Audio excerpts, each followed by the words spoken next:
nilinaw naman ng Philippine Drug Enforcement Agency, PDEA, sa Senate Committee on Public Order and Dangerous Drugs na hindi daw po nakasama sa kanilang records ang pangalan ni Pangulong Bongbong Marcos. Sinabi ni PDEA Legal and Prosecution Service Acting Director Francis Del Valle na si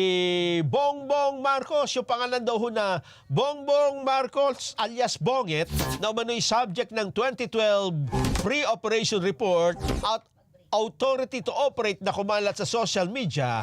ay hindi kailanman lumabas sa kanilang National Drug Information System o sa Interagency Drug Information Database. Kaya naman hindi na siya napasama sa drug list o sumailalim man sa anumang negation operation. Inamin naman ni Senador Ronald De La Rosa na namuro rin sa panel, wala siyang nakitang kopya ng viral documents nung panahon niya bilang hepe ng PNP.